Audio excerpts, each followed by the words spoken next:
Anong mararamdaman mo kung yung asawa mo gabi-gabing umuuwi, kasama mo namang kumakain, katabi mo naman natutulog, pero makikita mo, hawak-hawak yung cellphone niya, may ibang ka-text.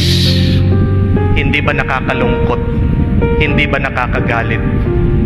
Anong mararamdaman mo kung yung anak mo, matalino naman, nagtatap sa eskwela, napakaraming medal, napakaraming tropeyo, tumutulong din sa bahay, pero ayaw kang kausapin, may sakit ng loob sa iyo, ini-snub ka, ayaw kang pansinin, nakakasakit, nakakalungkot.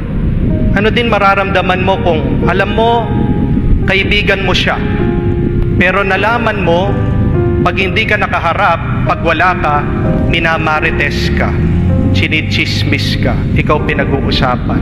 Kung ano-ano yung mga pinagsasabi tungkol sa iyo. Masakit, nakakalungkot. Anong tawag po natin dito sa mga ganitong klaseng tao? Plastic. O sa wikang Ingles, fake. Hindi totoo.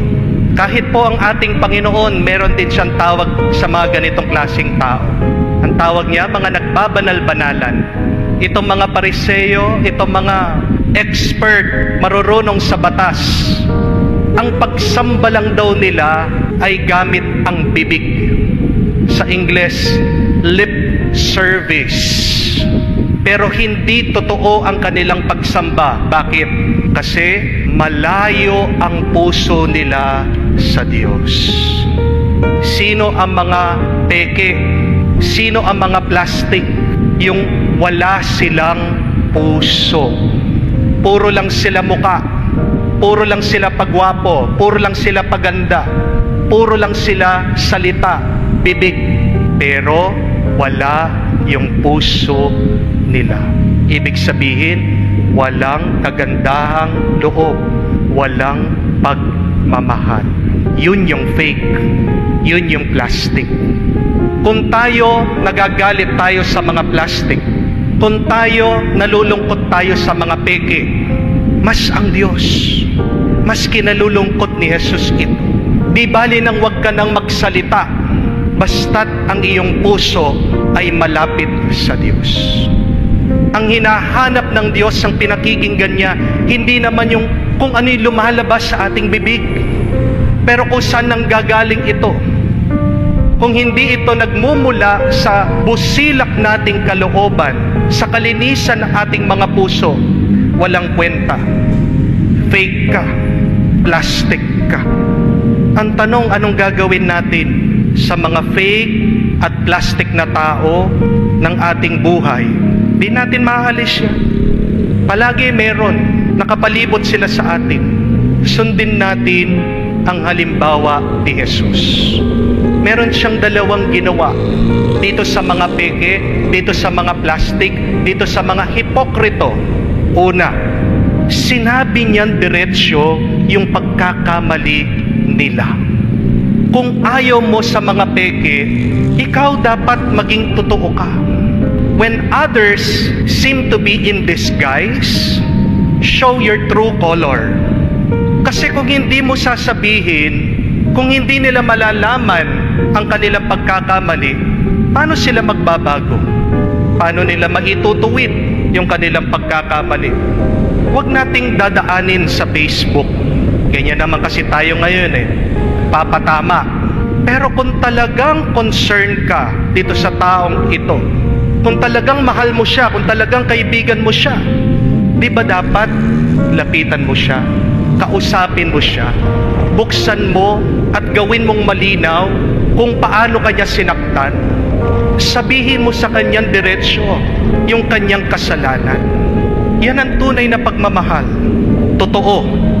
Kung fake siya, kung fake sila, kung plastic sila, ikaw maging totoo ka. Tignan niyo po ang ating Panginoon. Hindi siya nagpatumpik-tumpik. Kinausap siya, sinabi niya kung anong problema nila. Naging malinaw sa kanila kung saan sila nagkulang. Na napakarami nilang sinusundan na utos, pero malayo ang kanilang loob at puso sa Diyos. Kahit na fake yan, kahit na plastic yan, Kung turing mo pa rin sa kanya kaibigan at mahal mo yan, sabihin mo diretso. Huwag kang mahiya. Pero pangalawa, tandaan din natin, kung kakausapin mo na siya, kung sasabihan mo na siya, maging mapagpasensya ka, maging mapagkumbaba ka, maging maamo ka, maging mabait ka sa iyong salita. Be patient with your words. Be gentle with how you talk. Huwag kang magagalit. Alam ko po, napakahirap kontrolin ang ating galit. Pag nalaman natin yung taong mahal natin o kaibigan natin, peke pala, plastic pala, hindi pala totoo sa atin, nakakagigil. Oo, totoo po yun. Valid yan, yung nararamdaman. Pero tandaan niyo po, yung turo sa Book of Proverbs, sabi niya, patience can persuade a ruler, and a gentle tongue can break bones. Ang ganda. Ano ang makakapagbaluktot sa mga namumuno? Pagpapasensya. Paano mo mapuputol ang matigas? Kailangan malambot ang iyong dila, ang iyong pagsasalita. Paano mo momoldehin ang plastic? Kailangan padaan mo sa init. Pero wag mainit na mainit. Kasi pag sobrang init yan, ano